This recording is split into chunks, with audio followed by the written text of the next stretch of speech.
మాట కూడా నేను చెప్తా ఉన్నా ఇవాళ రేవంత్ రెడ్డికి, ఇంకో 1000 సీట్లు వేసుకో, ఏం చేసుకుంటావో చేసుకో, మా నాయకులందరికీ నోటీసులు ఇచ్చుకో, ఏమన్నా చేసుకో, భయపడం.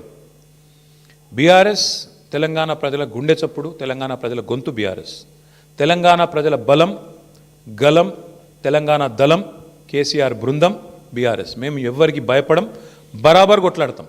నీ కాంగ్రెస్ పార్టీని, నీ ప్రభుత్వాన్ని అంతు చూసేదాకా ప్రజల తరపున నిలదీస్తూనే ఉంటాం. నువ్వు ఎన్ని విచారణలనే చేసుకో, ఎన్ని రకాలుగా మా వాళ్ళని వేధిస్తున్నావు ఈ వేదిక మీద కూర్చున్న వాళ్ళందరికీ తెలుసు. అందరికీ ఏదో రకంగా వేధింపులు, రకరకాలుగా చిల్లర పనులు చేస్తూనే ఉన్నారు. ఇంకా ఇప్పుడు ఈ అందానికి ఇప్పుడే చూసిన ఇక్కడికి వచ్చేటప్పుడు కేసీఆర్ గారికి నోటీస్ ఇస్తారట, ఏది ఈ లొటపీస్ కేసులో. ఇచ్చుకో, ఏం చేసుకుంటావో చేసుకో, ఏం భయపడం. ఏం చేసుకుంటావో, ఎన్ని అడ్డమైన స్టోరీలు నడిపించుకుంటావో, ఎన్ని కథనాలు వడ్డించి వారుస్తావో వార్చు, ఏం భయపడం. అన్నీ ఎదుర్కొంటాం. దేశంలో ఇంకా న్యాయం ధర్మం ఉంది, న్యాయస్థానాలు ఉన్నాయి, వాటి మీద మాకు గౌరవం ఉంది. తప్పకుండా నీలాంటి దుర్మార్గులతో ఎట్లా కొట్లాడాలో అట్లా కొట్లాడతాం. కానీ ఇక్కడ ఈ మొత్తం కేసులో ప్రధాన దోషి ఇవాళ ముఖ్యమంత్రి బావమరిది. మొత్తం ఈ కోళ్ళు కుంభకోణంలో, సింగరేణి కుంభకోణంలో ప్రధాన ముద్దాయి సింగరేణిలో ఇవాళ మొత్తం king pin, ring master Srujan Reddy అని ముఖ్యమంత్రి బావమరిది. ఇదివరకు అమృత్ స్కామ్లో కూడా ఈ ముద్దాయే భాగస్వామి, ఇప్పుడు కూడా ఈ సింగరేణిలో కూడా ఆయనే ఉన్నాడు. నేను సూటిగా కిషన్ రెడ్డి గారిని, భారతీయ జనతా పార్టీని అడుగుతా ఉన్నా, మీకు నిజంగానే ఈ పాపంలో, ఈ దొంగతనంలో మీకు వాటా లేకపోతే, ఈ దొంగతనంలో మీరు భాగస్వాములు కాకపోతే మీరెందుకు స్పందిస్తలేరు?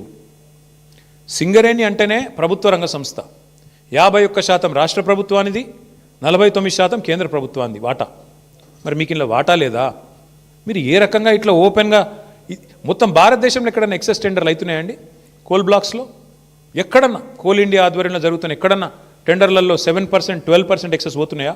మరి ఎక్కడ లేని సింగరేణిలో పోతున్నాయంటే, ఎక్కడ లేని సర్టిఫికేట్, విజిట్ సైటేషన్ సర్టిఫికేట్ అనేది సింగరేణిలో పెట్టిరంటే, ఇవన్నీ చూస్తూ కూడా coal minister, central cabinet minister Kishan Reddy గారు నిర్లిప్తంగా ఉన్నారు, మౌనంగా ఉన్నారంటే ఏమనుకోవాలి మేము? ఈయనకు కూడా ఇందులో వాటాలు ముడుతున్నాయనా, ఇద్దరు కలిసి పంచుకుంటున్నారనా, ఏమనుకోవాలి? అందుకే మేము డిమాండ్ చేస్తూ ఉన్నాం, సిట్టింగ్ సుప్రీంకోర్టు జడ్జితో కానీ, సిట్టింగ్ హైకోర్టు జడ్జితో కానీ వెంటనే ఒక కమిషన్ వేయండి, విచారణకు ఆదేశించండి అని చెప్పి coal minister, cabinet minister Kishan Reddy గారిని మేము డిమాండ్ చేస్తూ ఉన్నాం.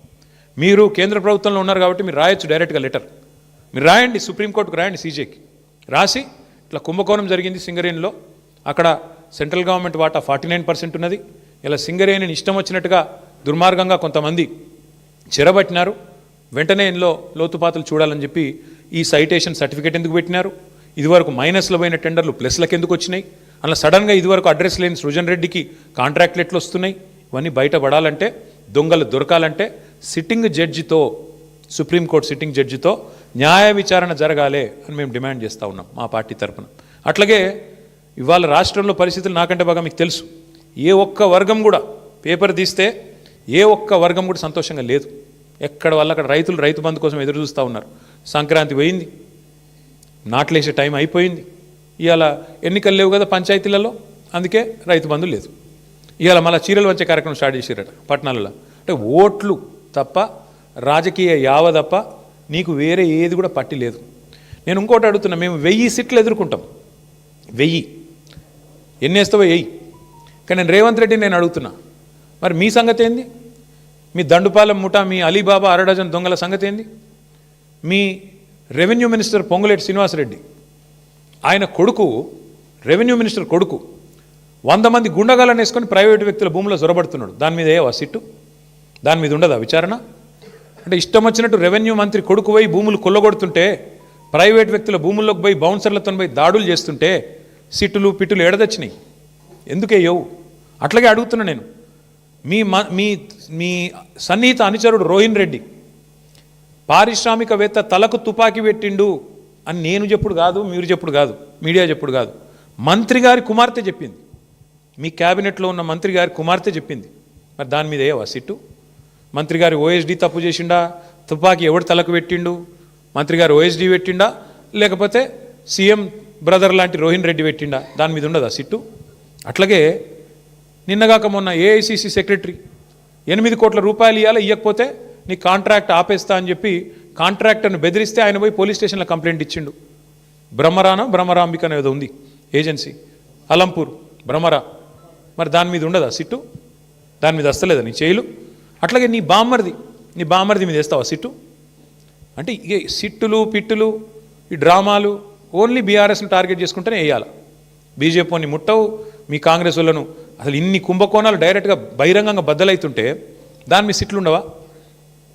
అంతెందుకు నేను ఇంకోటి అడుగుతున్నా, మరి ఒక మీడియా సంస్థ ఏదో కథనం వేస్తే దాని మీద సిట్టేసి 3 జర్నలిస్ట్ని అరెస్ట్ చేసినావు కదా, మరి ఇంకో మీడియా సంస్థ చెప్తున్నది సేమ్ మాట చెప్పింది.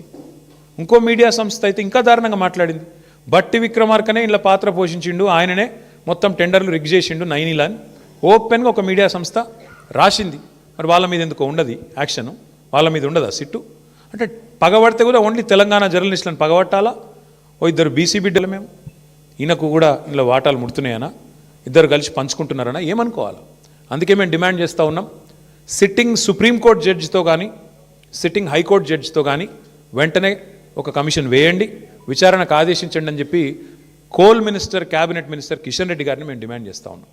మీరు కేంద్ర ప్రభుత్వంలో ఉన్నారు కాబట్టి మీరు రాయొచ్చు డైరెక్ట్గా లెటర్, మీరు రాయండి సుప్రీంకోర్టుకు, రాయండి సీజేకి రాసి ఇట్లా కుంభకోణం జరిగింది సింగరేణిలో, అక్కడ సెంట్రల్ గవర్నమెంట్ వాటా 49% ఉన్నది, ఇలా సింగరేణిని ఇష్టం వచ్చినట్టుగా దుర్మార్గంగా కొంతమంది చెరబట్టినారు, వెంటనే ఇందులో లోతుపాతులు చూడాలని చెప్పి ఈ సైటేషన్ సర్టిఫికేట్ ఎందుకు పెట్టినారు, ఇదివరకు మైనస్లో పోయిన టెండర్లు ప్లస్లకు ఎందుకు వచ్చినాయి, అలా సడన్గా ఇదివరకు అడ్రస్ లేని సృజన్ రెడ్డికి కాంట్రాక్ట్లు ఎట్లు వస్తున్నాయి, ఇవన్నీ బయటపడాలంటే, దొంగలు దొరకాలంటే సిట్టింగ్ జడ్జితో, సుప్రీంకోర్టు సిట్టింగ్ జడ్జితో న్యాయ విచారణ జరగాలి అని మేము డిమాండ్ చేస్తూ ఉన్నాం మా పార్టీ తరఫున. అట్లాగే ఇవాళ రాష్ట్రంలో పరిస్థితులు నాకంటే బాగా మీకు తెలుసు, ఏ ఒక్క వర్గం కూడా పేపర్ తీస్తే ఏ ఒక్క వర్గం కూడా సంతోషంగా లేదు. ఎక్కడ వాళ్ళు అక్కడ రైతులు రైతు బంధు కోసం ఎదురు చూస్తూ ఉన్నారు. సంక్రాంతి పోయింది, నాట్లేసే టైం అయిపోయింది, ఇవాళ ఎన్నికలు లేవు కదా పంచాయతీలలో, అందుకే రైతు బంధు లేదు. ఇవాళ మళ్ళీ చీరలు వచ్చే కార్యక్రమం స్టార్ట్ చేసారట పట్టణాలలో. అంటే ఓట్లు తప్ప, రాజకీయ యావ తప్ప నీకు వేరే ఏది కూడా పట్టి లేదు. నేను ఇంకోటి అడుగుతున్నా, మేము 1000 సీట్లు ఎదుర్కొంటాం, 1000 ఎన్ని వేస్తావో వెయ్యి. కానీ నేను రేవంత్ రెడ్డిని నేను అడుగుతున్నా, మరి మీ సంగతి ఏంది? మీ దండుపాలెం ముఠా, మీ అలీబాబా అరడజన్ దొంగల సంగతి ఏంది?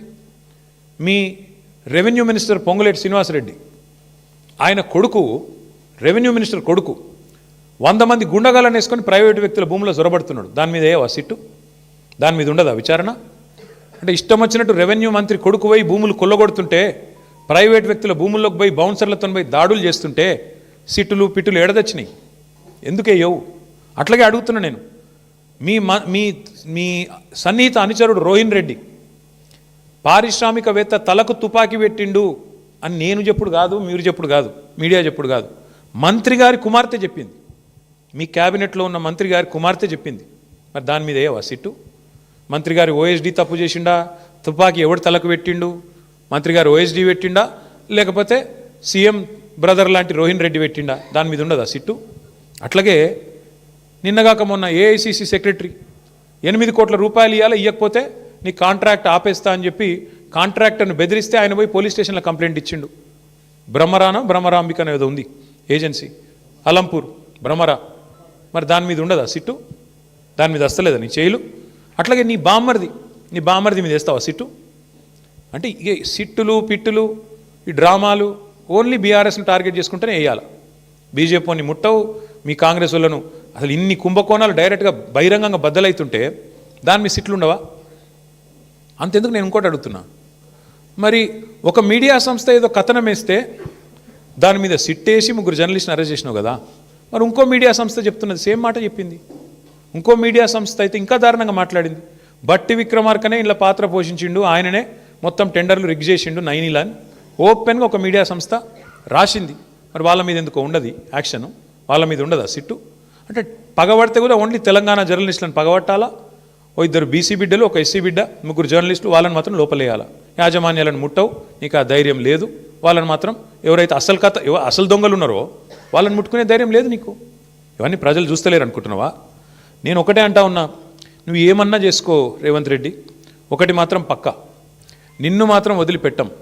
ఇవాళ నేను అధికారులకు కూడా చెప్తా ఉన్నా, ఈ ఫోన్ ట్యాపింగ్లు వీటి మీద జరుగుతున్న ధారావాహికంగా జరుగుతున్న డ్రామాలు, ఇందులో భాగస్వాములు అయితే అధికారులకు కూడా నేను చెప్తా ఉన్నా, ప్రతిరోజు ఒక్కరిదే ఉండదు. ఇంకో 2-2.5 మళ్ళీ మా ప్రభుత్వం తప్పకుండా వస్తుంది. మీకు తెలుసు, అది ప్రజల మూడు మీకు తెలుసు. మన గ్రామ పంచాయతీ ఎన్నికలు చూసినారు, మీకు తెలుసు. ఇవాళ ఎన్నికలు పెడితే రాష్ట్రంలో ఏం ఫలితం వస్తుందో కూడా అధికారులకు తెలుసు. నేను వారికి చెప్తా ఉన్నా.